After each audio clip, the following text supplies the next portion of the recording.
ठाकुर जी जब सवेरे सवेरे गैया चरावे जामे तब तो नीलकांति रहे ठाकुर जी की, लेकिन जब शाम को गैया चरा करके लौट के आवे और ठाकुर जी ऐसे है जाए पीरे पीरे से पके हुए फल के समान। युगल गीत में स्पष्ट लिखा है। टीकाकार वर्णन करते हैं, बोले ठाकुर जी सवेरे जामे तो नीले और शाम को आमे तो पीरे काई को है जाए।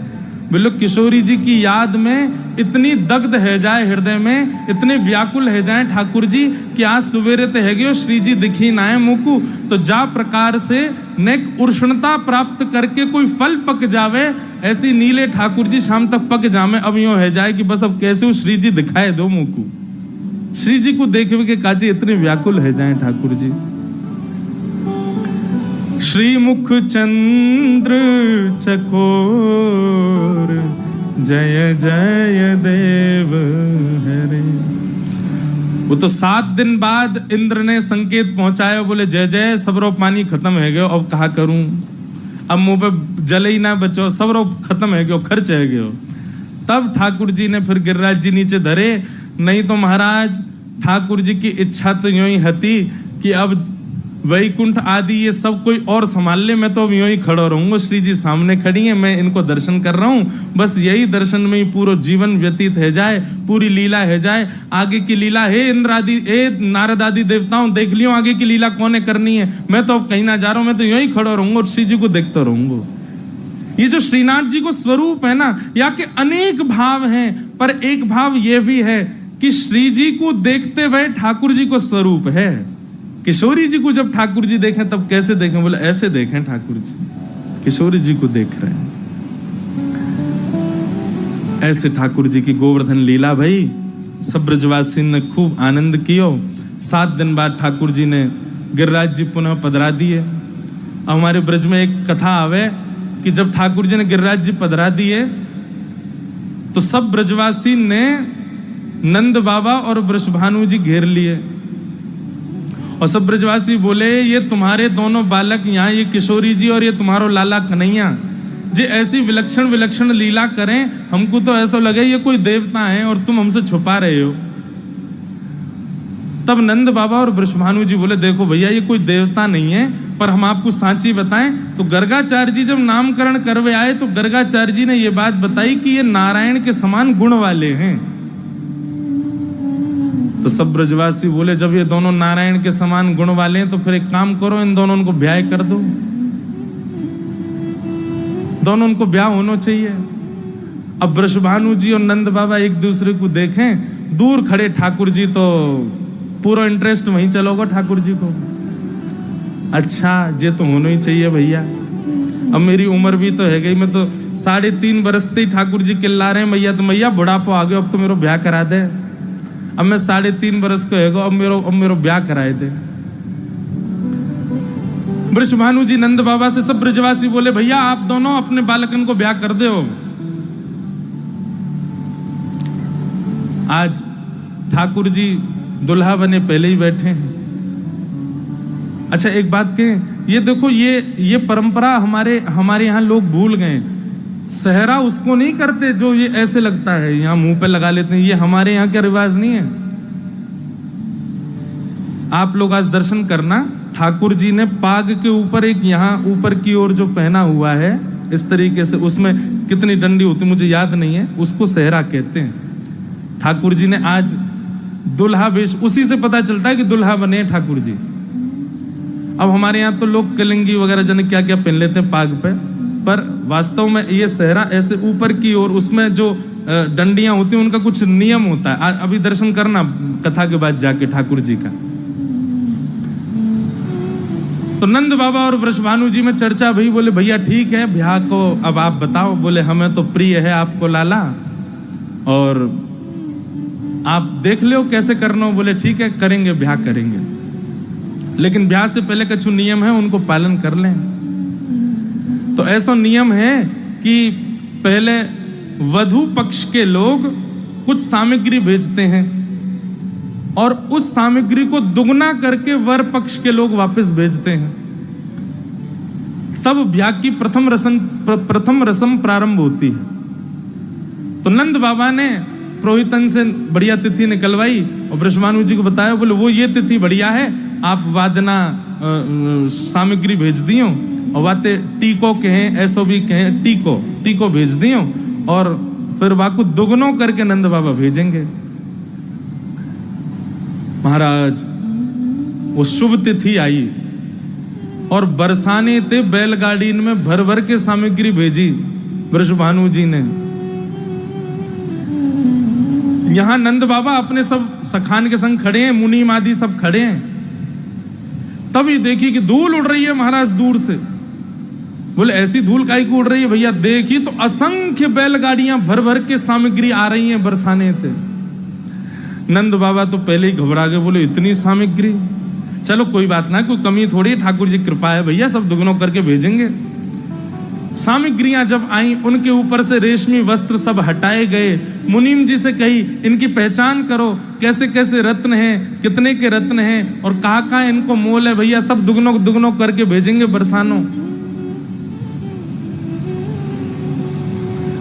मुनीम जी ने आकर के सब देख दाख करके नंद बाबा से कोई बोले, बाबा ये जैसी सामग्री आई है वैसी वापस भेज दो बरसाने, और वृषभानु जी को पत्र लिख करके कह दो कि हम ब्याह नहीं कर पाएंगे। हम तो भैया एक बैलगाड़ी की एक सामग्री को मोल इतना होगा कि बाबा आपको नंद भवन को चौक बिक जाएगा पूरा। ये इतने महंगे महंगे रत्न हैं, आप तो वापस कर दो। ये तो ऐसा लगे इनके यहाँ साक्षात कुबेर बैठो होगो का। मना कर दो भैया, अपनी नाक कटे वासे बढ़िया तो ये है कि ये वापस कर दो और वृषभानु जी से कह दो हम ब्याह नहीं कर पाएंगे। ये बात वहीं खड़े खड़े नंद नंदन श्रवण कर रहे हैं। सोई ठाकुर जी दौड़ करके गए, एक बैलगाड़ी में चढ़ गए, वहां में तो मोतीन की माला निकाल करके ले गए और जाए करके खेत में बोए आए, मोतीन ने तोड़ के लौट करके आ गए ठाकुर जी। यहां नंद बाबा ने मुनीम जी से कहीं सबरी सामग्री गिनती करके वापस भिजवाओ, जो जितनी आई है भैया, कहीं कम नहीं पड़ जाए कोई, और सुरक्षा भेज दियो, कहीं कोई बीच में कोई उठा निकाल नहीं ले कछु। मुनीम जी ने गिनती करवाई तो महाराज एक बैलगाड़ी में मोतीन की माला कम है। मुनीम जी आकर के बोले, बाबा ये तो अनर्थ है गयो, हम संबंध तो कर ही नहीं पा रहे, वाकई बात तो और अनर्थ ये है गयो कि जो सामग्री आई उतनी भेज भी नहीं पा रहे, दुगुनो करनो तो बहुत दूर की बात। नंद बाबा बोले, कहा भैया? बोले कोई मोती की माला चुरा के ले गए हो बाबा। नंद बाबा बोले, ढूंढवाओ भैया, पूछो सबन से, हाथ जोड़ जोड़ के कहां गई मोती माला। नंद बाबा सिर पे हाथ धर के बस रुदन कर ही रहे हैं भाई, इतने में ही नन्हे से गोपाल जी आ गए। बिल्कुल सावधानी भैया, बिना बोले ही सबसे कहो कि आगे है जाए। बोलो वृंदावन बिहारी लाल की। तभी नेक्स्ट से ठाकुर जी आए और बाबा से बोले, बाबा कहा भयो, आप इतने उदास काहे को है गए? नंद बाबा बोले, लाला देख, इतनी सारी सामग्री आई वृषभानु जी के यहाँ थे, हम दुगनो करनो तो दूर, जितनी आई उतनी भेजना पा रहे। जन कहाँ थे कोई चोर आए गए हो या मैं तो एक मोती माला लेके भाज गए हो, कहा करूं अब मैं? ठाकुर जी बोले, अरे वो मोती माला तो मैं ले गए हो बाबा। बोले तू काहे को ले गए हो? बोले मुनीम जी आप तो यूं कह रहे कि भैया हम पे तो इतनी सामग्री नाए बनेंगी, दुगनी करके हम तो नाए भेज पाएंगे, तो जितनी है उतनी वापस भेज दो। मैंने सोची कि वैसे मैं इतना बड़ा हो गया हूँ, मेरा ब्याह ना है रहो, और अब जब वापस ना करे दुगने करके तो बाबा ना जाने कितने दिना बाद मेरा ब्याह करेंगे, ब्याह तो होना चाहिए अब मेरो। तो मैंने मन में विचार करी, बाबा हमारे इतने बड़े बड़े खेत, उनमें जाए करके आप जुताई बुवाई करो तो इतने सारो अनाज हमारे घर में है जाए। तो मैंने तो एक मोती की माला लई तोड़ के और सबरे मोती बोए दिए खेत में। वो मोती बोवेंगे, उनमें अंकुरित वृक्ष होंगे, फिर वृक्षन में जैसे फल लगे ना ऐसे मोती लग जाएंगे, और मोती इनको तोड़ तोड़ के दियाएंगे हम वृषभानु जी को। पर मेरो ब्याह कराए दो आप, ब्याह मत रोको। नंद बाबा बोले, अरे लाला तू बड़ो भोरो है भैया, अरे मोती बोवे तो कोई मोती थोड़ी होयो करें। अब तू चल जल्दी मेरो हाथ पकड़ के ले चल, कहाँ बो के आए हो, कौन कौन सी जगह तेने बो, तो को याद तो है ना? बोले बाबा लेकिन मुझको शर्त लगाओ कि आप मेरो ब्याह कर दोगे। बोले अरे बाद की बात है, तू पहले मुझको बता तू कहाँ बो के आयो। ठाकुर जी नंद बाबा की उंगली पकड़ करके लेकर के गए और महाराज जैसे ही खेत में जाए करके देखो है, वहां तो दिव्य दिव्य मणियां, रत्न और मोतीन के बड़े बड़े वृक्ष खड़े हैं और असंख्य मोती, असंख्य मणियां, असंख्य रत्न लगे हुए हैं। नंद बाबा की आंख खुली रह गई, मुंह खोलो रह गयो। बोले लाला जे खा भयो। बोले कछु ना बाबा, मेरो ब्याह कराए दो, अब इन सबन को तोड़ तोड़ के दुगनो दुगनो करके बरसानो भेज दो। और श्री ब्रजभानु जी से कह दो अब ही तैयारी करें, बाबा मुंह पे रुको ना जाए रहे हो, अब तो जल्दी घोड़ी मंगाओ, मुंह को बैठा के दुल्हा बना के ले चलो, मेरो ब्याह कराए तो ब्याह मत रोकियो बाबा। तब नंद बाबा हर्षित भये और लाला को अपनी गोद में उठाए करके खूब आनंदित भये। अच्छा देखो, ठाकुर जी की लीला प्रत्यक्ष प्रमाणित कर देती है कि वो भगवान है, लेकिन ब्रजवासी मानते ही नहीं कि वो भगवान है। ब्रजवासी इतने सीधे हैं, इतने सरल, उनको लगता है ऐसे ही हो गया होगा भाई, जैसे हम बीज बो में वैसे मोती बोवे तो है गए होंगे। जब प्रेम इतना बढ़ जाता है ना, तो आपको वास्तविकता और जड़ जानने की इच्छा नहीं होती। जो दिख जाता है आपको विश्वास हो जाता है कि हाँ ये ऐसा ही होगा। ये प्रेम की पराकाष्ठा जिसमें हो उसका ऐसा लक्षण होता है। वो ज्यादा गहराइयों तक पहचानने की उसकी इच्छा नहीं होती, ऐसा कैसे हो गया, ये कैसे हो गया, ये कैसे संभव है। जो आजकल के पढ़े लिखे लोग हैं वो तर्क कुतर्क में जाते हैं, पर ब्रज के उपासकों को कुतर्क में नहीं जाना चाहिए। निधिवन में आज भी रास होता है क्या, सब यही पूछते हैं। अरे भैया, केवल निधिवन में नहीं होता, संपूर्ण ब्रजमंडल में आज भी रास होता है। देखने वाली दृष्टि चाहिए, आज भी ठाकुर जी कर रहे हैं। हमने सुना है रात को वहां जो चला जाता है सुबह तक वो अंधा गूंगा बहरा हो जाता है। भैया ठाकुर जी जाको दिख जाएंगे ना, वो अंधो ही है जाएगा, फिर वो जानबूझ के अंधो है जाएगा। ठाकुर जी को देखने के बाद स्थिति है जाएगी, अपने आप ही आंख फोड़ दोगे ताकि मैं कोई और देखूं ही ना। भैया यही छवि रहे मेरे नेत्रन में। ठाकुर जी को देखने के बाद कोई और की सुनाई देवेगी ना, अपने आप बहरे रह जाओगे, मन ही ना करेगा कोई और को सुनवे को। ठाकुर जी दिख जाएंगे तो है सके अपनी जवानों काट ले, वो बोलना ही ना है, मैं मौन रहूंगा। भैया सदा ये जोड़ी मेरे चित्त में रहे, ये स्वरूप मेरे चित्त को कभी त्याग नहीं करे, अपने आप ही आप ऐसे रह जाओगे। ये आश्चर्य की बात क्यों लगती है लोगों को वृंदावन के प्रति?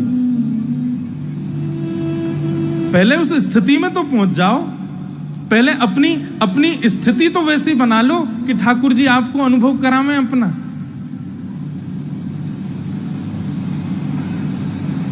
प्रेम की पराकाष्ठा जब होती है तब विश्वास प्रकट होता है चित्त में, फिर उस कही गई बात या उस स्थिति को ज्यादा परखने की इच्छा नहीं होती चित्त में। मैं एक कथा सुनाया करता हूं कभी कभी। हमारे वृंदावन में एक आश्रम में एक भोंदू नाम का भक्त रहता था। उसका नाम तो कुछ और था, पर उसको सब भोंदू बोलते थे क्योंकि बहुत भोला था वो। आचार्य चरण रोज प्रवचन सुनाया करते थे और प्रवचन में बताते थे, बोले भांडीर वन में ठाकुर जी गैया चराने आते हैं। तो दूर बैठा ग्वारिया भोंदू बैठ करके सुनता था। उसने जैसे भांडीर वन नाम सुना, भांडीर वन नाम सुनते ही वो तो बिल्कुल ऐसे अचक हो गया और सोचने लगा भांडीर वन तो मैं भी जाऊं गैया चरावे, मुझे तो कभी मिले नहीं ठाकुर जी। अब उसके चित्त में ये अविश्वास नहीं है कि ठाकुर जी पहले आते होंगे, अब थोड़ी आते हैं। उसके चित्त में ये पूर्ण विश्वास है कि ठाकुर जी अब भी भांडीर वन आते होंगे और गुरु जी कह रहे हैं या को मतलब तो निश्चित आते होंगे।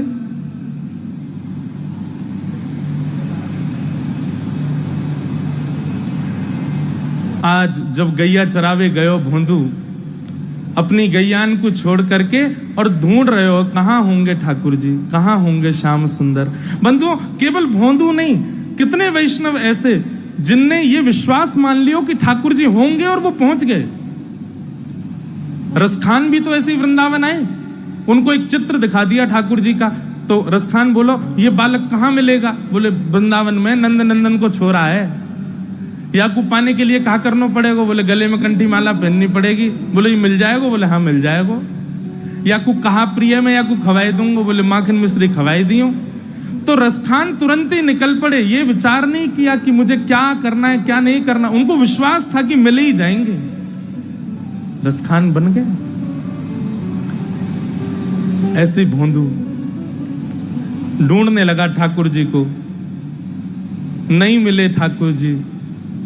1 दिन 2 दिन 3 दिन, उसका विश्वास इतना कि हो सकता है ठाकुर जी तो आते ही होंगे, मुंह में ही भक्ति ना है, मैं ही ना देख पा रहा हूं लाल जी को। आज उसकी हृदय की गम्यता श्री राधा रमण जी के हृदय को प्राप्त हो गई और श्री ठाकुर जी स्वयं को रोक नहीं पाए। बोले रोज जावे भांडीर वन में ढूंढे मोह कि मैं गैया चरा के आऊंगा, चलो आज चलें। और तभी भोंदू ने देखा कि वन में अत्यंत सुंदर, अत्यंत रसमयी, अत्यंत आकर्षित करने वाली गैयाएं चल रही हैं और उन गैयाओं के बीच में पीली पीतांबरी पहने नील वर्ण के श्याम सुंदर अपने गले में अपनी पीठ पर एक लाठी टांगे और दोनों हाथन को टांगे उनके बीच में चल रहे हैं। आहा, वो छवि देख करके, वो घुंघराले केश, कल हमारे कृष्णदास भैया आज सुबह ठाकुर जी को सुना रहे हैं ना, कैसा स्वरूप ठाकुर जी का। आहा, हरि कजरारी से जादू की पिटारी पलके, हरि कजरारी से जादू की पिटारी पलके, उनमें मदहोशी भरे, उनमें मदहोशी भरे, उस पे मदहोशी भरे, उस पे मदहोशी भरे, हाय तेरे तेरे छे नयन पाग टेढ़ी से धरे, वापे मोती लटकन, डोले ब्रज कुंजों में, डोले श्री वृंदावन में, झूम के राधा रमन पग टेढ़ी से धरे। ये स्वरूप देखा, देखते ही भोंदू तो भूल ही गए कहा कहनो मुकू, और जाकर के चरणों में प्रणाम करके बोलो आप वही है ना जिनके बारे में गुरुजी सुना में। ठाकुर जी बोले तेरे गुरुजी कौन के बारे में सुना में, मुझे क्या पता। अरे गुरुजी बताए रहे आप मोर पंख को मुकुट पहनो, आप कानन में मकराकृत कुंडल पहनो, गले में मोती की माला पहनो, आपको वर्ण नीलो नीलो है और आप पीतांबरी पहनो, सब कुछ तो वैसो ही है जैसो गुरुजी बता में, तो आप वही हो ना जिनके बारे में गुरुजी बता में। ठाकुर जी उसकी सरलता सहजता पर इतने रीझ गए, बोले हाँ मैं वही हूं जाको तो गुरुजी सुना में। अच्छा तेरो नाम का है, तू अपनो नाम बता। तो भोंदू बोलो मेरो नाम तो कुछ और है, पर प्रेम से सब मोकू भोंदू बुला में। आहा, भोंदू नाम सुनते ही ठाकुर जी तो इतनी जोर से हंसते हंसते बैठ गए। बोले का नाम है तेरो? बोले भोंदू। ठाकुर जी बोले तेरो नाम बड़ो सुंदर है भैया, तू आज मेरे बगल में बैठ जा। भोंदू बैठ गया। अब ठाकुर जी से नजर नहीं हट रही है उसकी। ठाकुर जी बोले अब देख तो ही रहेगो, कछु पवावेगो भी, कछु लेके आयो, मुझको भूख लगी बहुत जोर से। भोंदू बोलो आप मेरे हाथ की रोटी पाओगे? बोले हाँ पाऊंगा, खिला तू। तुरंत भोंदू ने अपनी गमछा में बंधी भाई 2 रोटी दे दी ठाकुर जी के आगे, गुड़ रख दियो और टेंटी को अचार धर दियो। ठाकुर जी तो बढ़िया वासो पान लगे। पाते पाते भोंदू बीच में बोलो अच्छा सुनो लाल जी, एक रोटी छोड़ दियो, मुंह में भूख लग रही है। आपको देख के तो ऐसा लग रहा है कि आपकी मैया ने कछु खवाया हो ना, इतने भूखे लग रहे हो। ठाकुर जी और जोर से हंसने लगे। बोले वाह भैया तू पहलो भक्त देखो जो भगवान te मना कर रहा हो कि कम छोड़ दियो मेरे काजे। ठाकुर जी बोले सुन मैं तो ना छोड़ूंगा रोटी, तू भूखो रहे, कल ते ज्यादा लेके आइयो भोजन, मुझे भूख लग रही है। अच्छा ने आधी तो छोड़ ही दियो, मुझको भी तो लग रही है भूख। ठाकुर जी ना मैं तो पूरी पाऊंगा, तू अपने काजे कल ज्यादा लिया ही हो।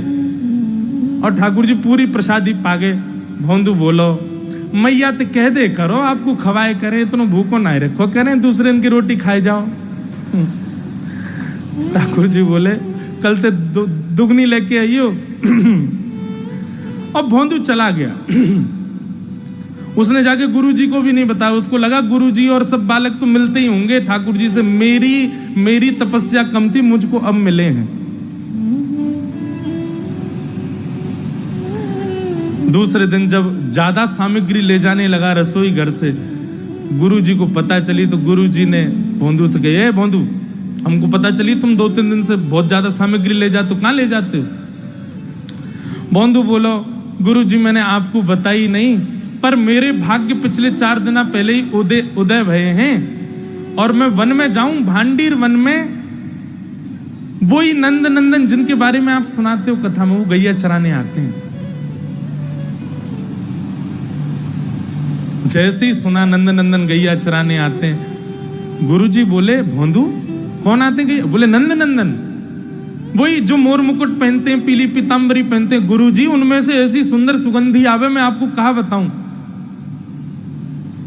और आप जितना सुंदर वर्णन करते हैं ना गुरुजी, बातें तो बहुत गुना ज्यादा सुंदर हैं। मैं तो उनते पहले दिना तो मैं उनको देखते ही रह गया, मेरी सबरी रोटी न खा गए। उनको बड़ी भूख लगे, या हमारे उनके काजे दुगनो लेके जा रहा हूं गुरुजी।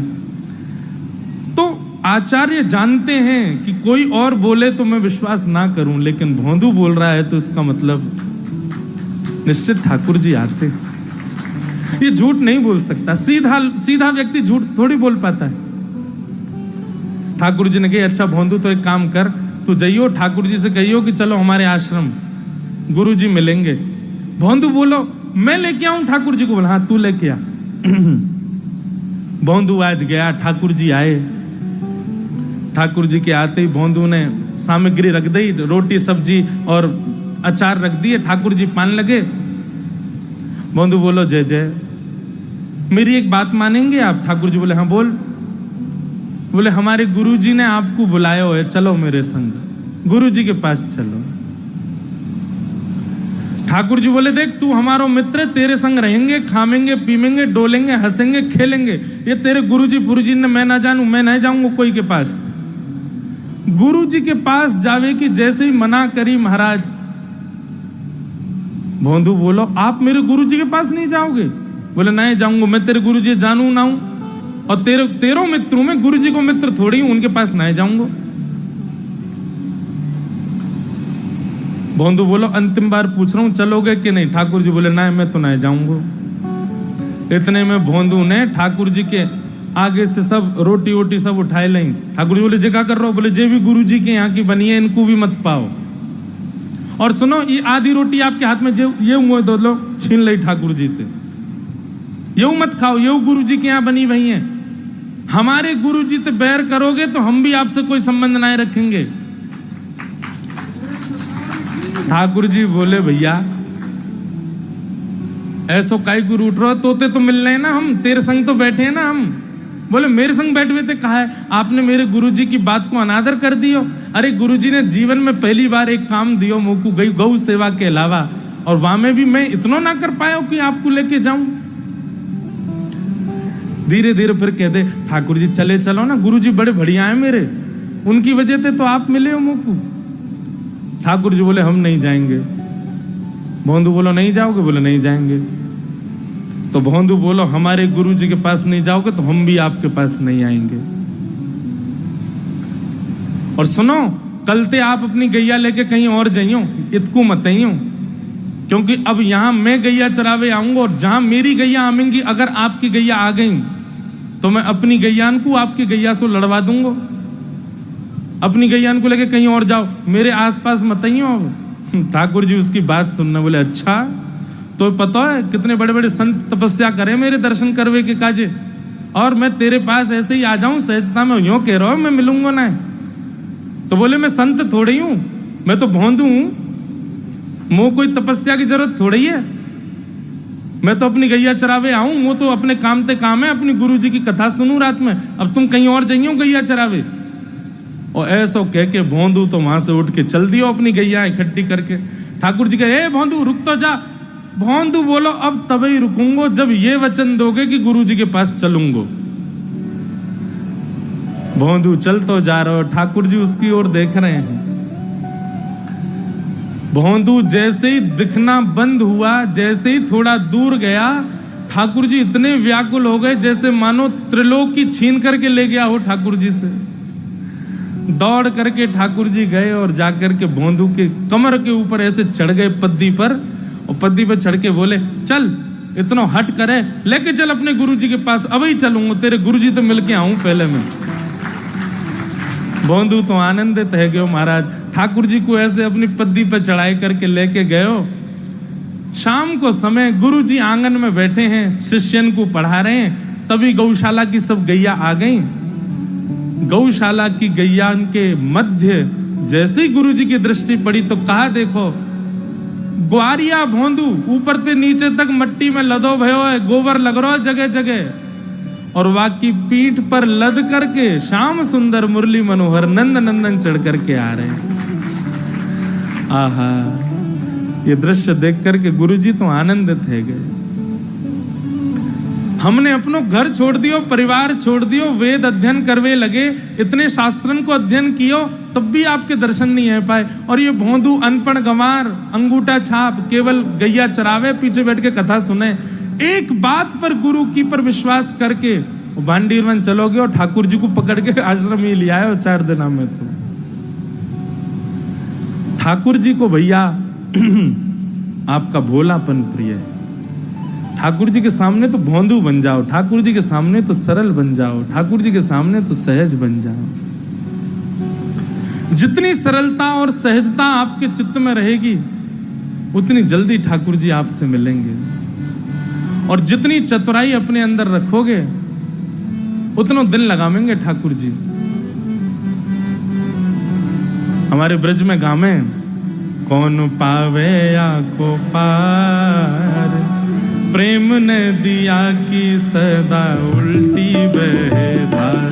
कौन पावे आँखों पार, प्रेम ने दिया की सदा उल्टी बहे धार। कौन पावे आँखों पार, प्रेम ने दिया की सदा उल्टी बहे धार। कौन पावे आँखों पार, प्रेम ने दिया की सदा उल्टी बहे धार। ओ प्रेम को प्रमुख यही वृंदावन धाम, प्रेम को प्रमुख यही वृंदावन धाम।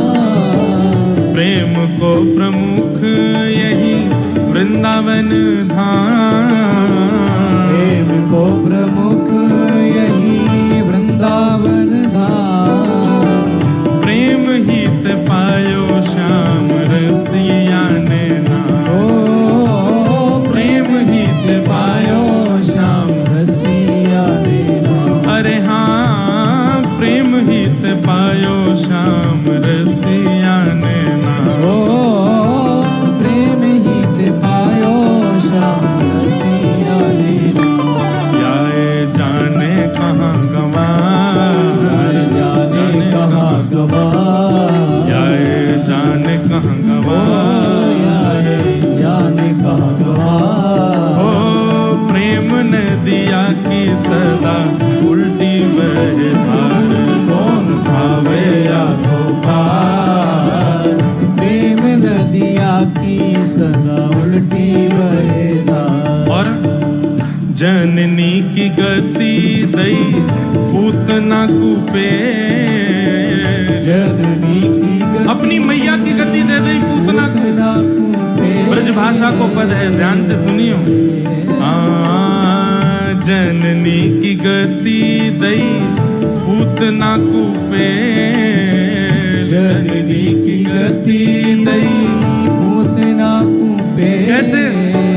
विष देवे आई पाई मुक्ति ठेलम ठे। ओ विष देवे आई पाई मुक्ति ठेलम ठे। अरे हाँ, विष लेके आई पाई ठेलम ठेलना विश्व देने आई पाई मुक्ति ठेलम ठेल। खुले स्वर्ग के किवाड़, स्वर्ग के किवाड़, खुले स्वर्ग के किवाड़, स्वर्ग के किवाड़। हाँ भैया, प्रेम नदिया की सदा उल्टी बहे धार, कौन पावे या को पार।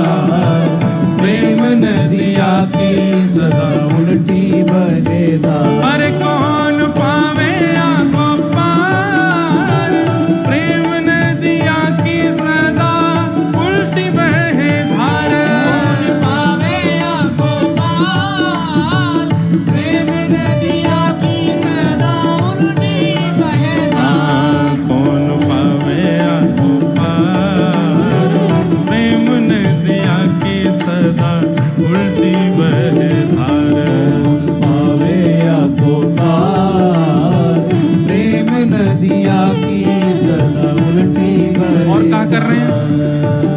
विष्णु अवतार विश्व पोषण करन, विष्णु अवतार विश्व पोषण करन।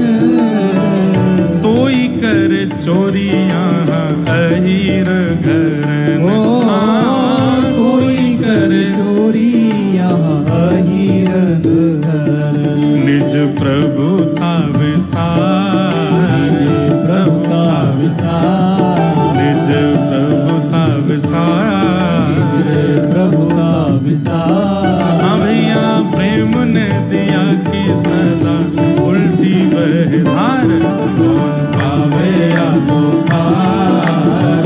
प्रेम नदिया की सदा उल्टी बहे धार। अरे कौन पावे या को पार, प्रेम नदिया की सदा उल्टी बहे धार।